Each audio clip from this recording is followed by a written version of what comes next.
അല്ലാഹുവിന്റെ ഖുർആൻ പറഞ്ഞു ഭാര്യ എന്ന് പറഞ്ഞാൽ രാത്രിയാണ്, ഭർത്താവ് എന്ന് പറഞ്ഞാൽ പകലാണെന്ന് വിശുദ്ധ ഖുർആൻ. അല്ലാഹുവാണ് സഹോദരങ്ങളെ നമുക്ക് ഈ ചുമതല നൽകിയത്. കേൾക്കുക, അല്ലാഹുവിന്റെ ഖുർആൻ അല്ലയോ വല്ലൈലി ഇദാ യഗ്ശാ വന്നഹാരി ഇദാ തജല്ലാ വമാ ഖലഖൽ ദകറ വൽഉൻസാ.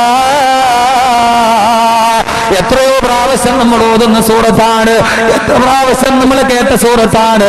എപ്പോഴെങ്കിലും നിങ്ങൾ കേട്ടിട്ടുണ്ടോ? നമസ്കാരത്തിന് ജമാഅത്ത് നമസ്കാരത്തിൽ നിൽക്കുമ്പോൾ ഖത്തീബ് ഓതാറില്ലേ? ആ സമയത്ത് കൈകെട്ടുമ്പോൾ ഓർക്കാറുണ്ടോ? അല്ലാഹുവേ എന്റെയും എന്റെ ഭാര്യയെയും കുറിച്ച് പറയുന്ന ആയത്താണെന്ന്. അല്ലാഹു പറയുകയാണ് വല്ലൈലി ഇദാ യഗ്ശാ, ഇരുൾ മുട്ടിക്കിടക്കുന്ന രാത്രിയെ തന്നെയാണ് സത്യം.